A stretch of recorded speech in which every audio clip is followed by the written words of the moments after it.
Introducing the Change Management Framework Part 1. How do you and your organization stay inspired during periods of change? Strong change management and implementation. With our change management framework, overcome obstacles and risk associated with periods of change. Improve your venture's current processes, alter job roles, upgrade technologies, and improve organizational structures to step into the future with confidence. Learn the 5 steps that make up a successful change management model, from assess to sustain. A change management communication plan can provide leadership, establish clear goals and objectives, and manage resistance. Share your company's change strategy with stakeholders to encourage a supportive culture through times of transition. A change management program's success is critically dependent on the stakeholders' level of involvement. The underlying success behind any individual project, activity, or task relies on your team's level of collaboration, awareness, and morale. Exceptional guidance that is effectively communicated during times of turbulence is vital. Use this deck's change management resources to prepare, implement, and sustain positive changes for the long term. For a more detailed breakdown of this framework, stick around until the end of this video. Hey everyone, let's get started on a run-through of our Change Management Part 1 framework. The types of change management you can conduct include systemic, project, and organizational. Project change management is when a specific project needs to shift priorities, while organizational change management is when the organization or its leaders undergo a transition. Systemic changes pertain to a company's architecture or an update to IT applications. It could also be a reframing of the infrastructure that underlines your business. Remember that different kinds of change require different strategies. Change of any kind creates resistance. According to Forbes, 62% of employees do not like being outside of their comfort zones, which is why it's important to get everyone on board and motivated with a change management communications plan. There are 3 main ways to communicate changes. You can communicate a change face-to-face with an all-hands meeting, shared under direct management control with communications via the executive team, or indirectly communicate it through the publication of an FAQ that lives on a company blog. Identify the focus and clarify the goals of your change vision so that the whole team is in alignment. This step requires the identification of resources and individuals that will facilitate the process and lead the endeavor. Then communicate this in a simple 4-step visualization between where we are now and where we want to be. External forces of change can often compel a change. Sometimes this change could come from regulations or legislation that compel the business to rethink how it operates. Everything from a workforce in transition to technological advancements to economic shocks and even a change in social trends can result in unintended change that must be managed. For example, the rise of remote work in response to recent global events has led to a massive change in the workplace. This could have likely created a systemic change that your organization must now manage.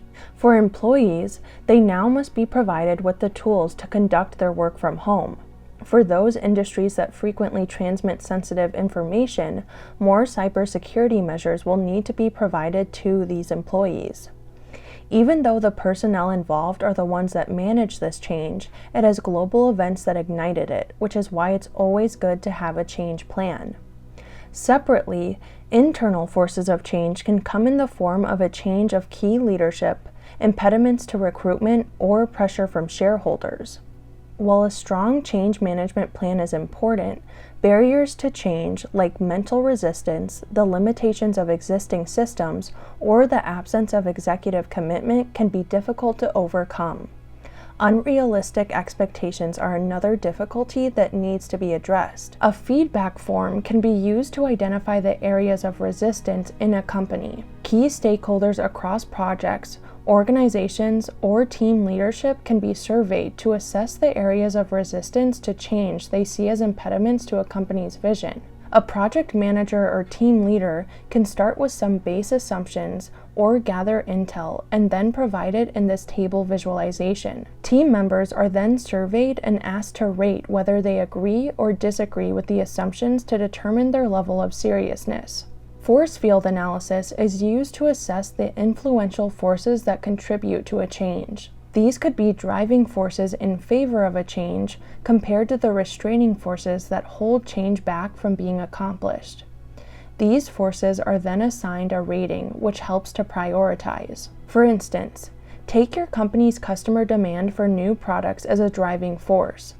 Another driving force is the increased production speed that comes with new automation tech. These are both positive forces for change. In this case, the change is the development of new products at a faster time to market. However, there are restraining factors as well.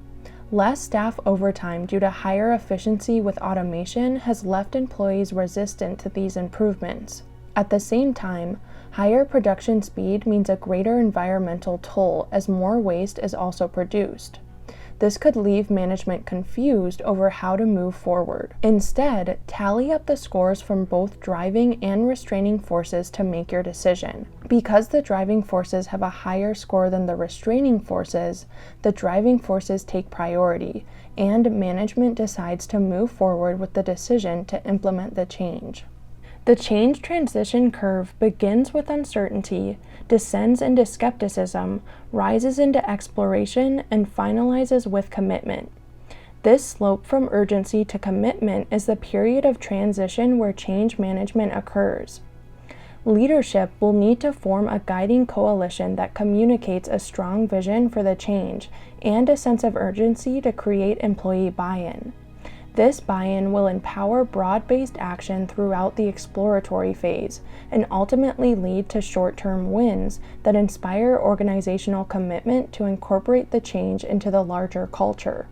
To analyze the change management cost over a fiscal year period, specific tasks required to implement a change can be broken down into their relative cost of implementation.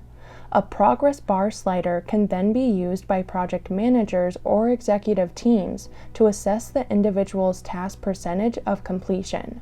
To conduct aftercare and foster an environment of continual improvement, use a questionnaire to discover what aspects of the change process went according to plan and which elements could be improved in the future. Feedback from questionnaires conducted by all stakeholders across a project, team, or business can be visualized in bar graph format.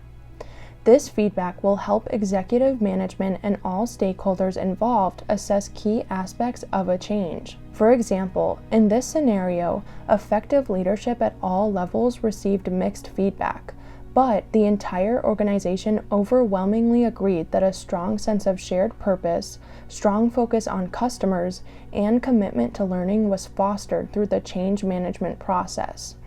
Thank you so much for watching this video in full. For this resource and even more, check out our resources library at uexec.com.